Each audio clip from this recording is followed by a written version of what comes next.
Alright, ladies and gentlemen, it's your boy Showtime Satch, and today we are back with another episode of Satch Mode Chess. And in this video, man, I got a pretty good one to show you guys. I got two games here that I'm going to show. One of them, I play like a genius, like Michal Tal, and the other one, I play like a 500. So, when you're at this 1500 level, these are the kind of mistakes you make. So we'll go ahead and get right into it, man. Actually, since my last recording, I have gained about 100, 200 elo. I believe it's around the 1400 levels, so about 1570 now. So, I've improved a little bit, so hopefully I can share that knowledge on you guys. But we'll go ahead and get right into the game here. Playing against Pablo Marquez 1 from Cuba. And we go ahead and get into the Ruy Lopez. This is not quite the typical way to get into it, but it transposes, same line here. And he goes for the old Steinmetz defense. Now, the main line here is to play d4. I'm not very comfortable in those lines. You exchange a lot. I kind of like having my piece on the board. It lets me attack more. So I decided to play c3. He kicks my bishop back. Now it's more like the modern Steinitz. However, it's all the same. I get c3, d4, and I'm very happy.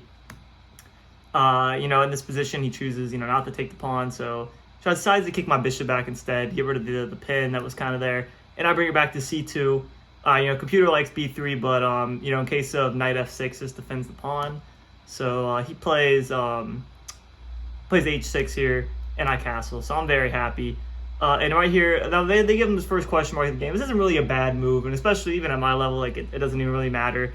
The reason that's a bad move is because, he needs to develop his pieces. He's going to have a hard time getting his king out of the center with, while he's not developing his bishop, not developing his knight. He's moved this white bishop twice, so that's why I say that's a bit of a mistake.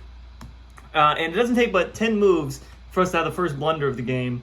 Any normal person here would probably go to, maybe h5, bring the bishop back, but no, instead he decides to defend. He said, I've already moved this bishop twice, why do I gotta move it again?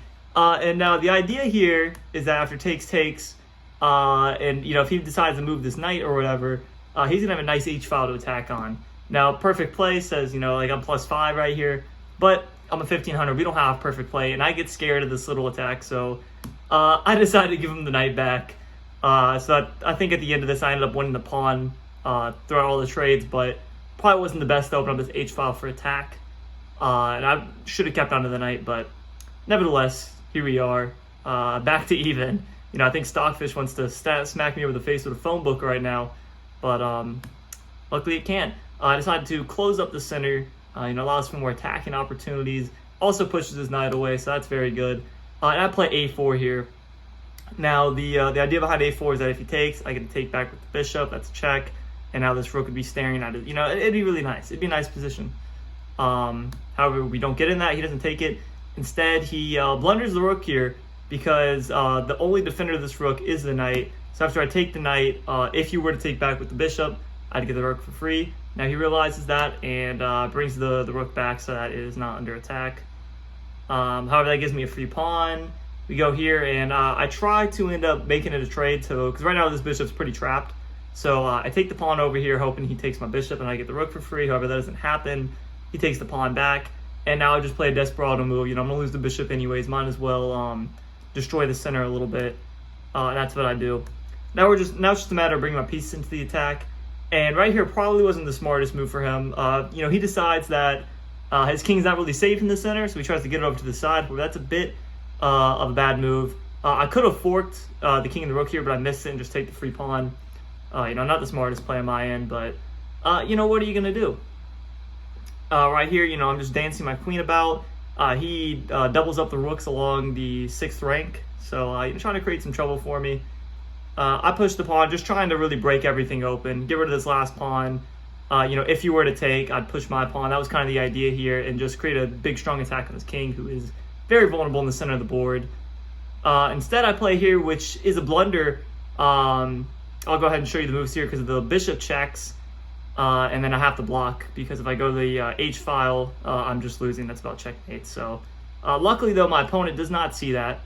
So instead, he decides to double up his queen and rook and create a little attack here on the g-file. I play check, pushes his king back, which is the best move, and I defend my rook. And now right here, this is completely winning. However, as a 1500, like I said, I like to play like Michal Tal. I like to think, oh, well, my queen's under attack, so let me not move my queen. Now, the idea here is pretty smart because if he takes the queen, which he does take the queen. The idea was to get this rook along this back rank. After I take the excuse me.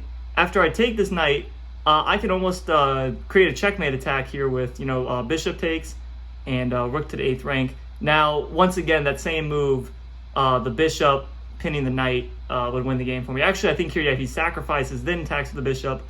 This is a devastating attack. I'll lose everything. But as a 1500, he does not see that wonderfully. So instead, we get king d7, which is the worst move he could have played in this position. Bishop takes, and now if he goes back, it's going to be checkmate in a few moves. Instead, he decides to block with his rook, which I can just take that, and he decides to forfeit in this position. He resigns. He's going to lose the queen. He's going to lose everything. So, there goes to show, it doesn't have to be the best plan. It just has to be a plan. I believe that was the Marshall Chess Guide said. I'll put the quote up. You don't always need a great plan. You just need a plan. And that's what I showed off in this game. I pretty much played like a 500 here. If you check the game review, I had a 61% accuracy, which is not my best score. But, I did have a fun attack here. He had a fun little position. And, I think after he really had to find this rook takes moves. Anything other than that would have led to an equal position or winning position for me. So I'm happy he didn't see it. But nevertheless, we'll go ahead and go on to my next game here, which is against, let's see if I can get, I'm sorry, my computer is very laggy. It was not made for this. Eric Robith from, Belgium? Romania. From Romania. And we're going to go ahead and switch into this position here. In this game, this is actually the highest person I've ever beat, 1609 rated player. So this was a pretty big test for me. And like always, I go into my signature Ruy Lopez. He plays the old Steinitz once again. I play C3 once again. I'm starting to see some similar themes. And instead of going for the modern Steinitz, he just allows me to get this beautiful center. Which, I think, as a beginner, if you can get a position that looks like this on a chessboard, you're going to be winning most of your games. Now he decides to kick my bishop back. And this was a move I haven't really seen before. Knight to A7. Obviously, it creates the attack on my bishop. And now I could trade here, but I like to keep my pieces on the board if I can. There's no real benefit of trading there. So I bring it right back. He brings the knight out, and I castle. No, this does not blunder the pawn, because if he takes out my bishop there, but also the rook pinning would be a very nice move. So it's kind of a common theme in the Ruy Lopez with the Berlin or whatever this knight's on f6. The rook pinning the king. He moves his bishop out, decides to castle. And this is a move I like to play a lot. Now, according to the computer, this is not the most accurate move. But the idea here is that if he does nothing and just acts like this is not a good move, decides to play something over here. Pawn here, kicks the knight out. And, he's basically lost here. He has to play, a move defending the square, because if he moves the knight, this is checkmate. The knight is the only thing defending the h7 square. So that's why I like to play that move. It gets a little bit attack cover. He spots the discovered attack here and plays g6. The only issue with that is, as you see, my bishop's able to swoop in here. Now, well, obviously he's going to move the rook out of the way. This is a very nice spot for my bishop to be at. There's always going to be a checkmating threat on g7. You'll see this bishop basically defines the game for me here. Now I started to move my pawns, trying to create, mainly I was worried about, attacking my bishop, or attacking my knight, but it also creates some attacking chances here. I can push my pawns and start to make a move on this king. He tries to dislodge my bishop. I immediately move my queen there to defend it. The bishop comes in a little bit more. I'm not quite sure. I think he was trying to open up a spot there for his knight to maneuver, as we'll see later in the game. His king goes out, and I'm just slowly but surely improving my position. I'm trying to move this knight in, things of that nature. And he finally gets two attackers on this bishop. I say, well, let me go ahead. I'm going to attack the queen. Once again, this was not the most accurate moves technically, but I enjoy this position quite a bit. His queen and king on the same line here. And it's an easy target for attack. Now, right here, he has the only move he can play is what he finds, which is d8, because not only am I attacking the queen, I'm also attacking the fork here on c7. So, moves the queen back. I try to bring my rook into the game, get him a little better position. Kicks my knight away, whatever. And he decides to pin my knight to my queen. Now, this was the devastating move that ended up losing him the game, because, my just eloquated genius. We have pawn here. And now he doesn't see the threat. I'm going to go ahead and show you guys the threat. You can pause the video now if you want to try and find it. With this rook move, very simple game-winning move here. Knight takes on g6. And I was really proud of myself for finding this move.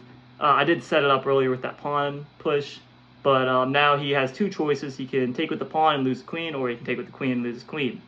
Now this, the way he does it, gets two pieces, but two pieces for queen is normally pretty good for me. I move my queen out, get on a little better square, attacking the rook. He doubles up, I double up, and you know, we just get some trades going here. Now this is what's best for me. In this position, he decided to resign because checkmate is inevitable. If he blocks the knight, you know, take, king moves. I mean, this is not looking good for him.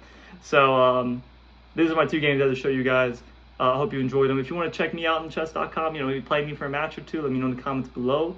And I will catch you guys in the next video. Peace.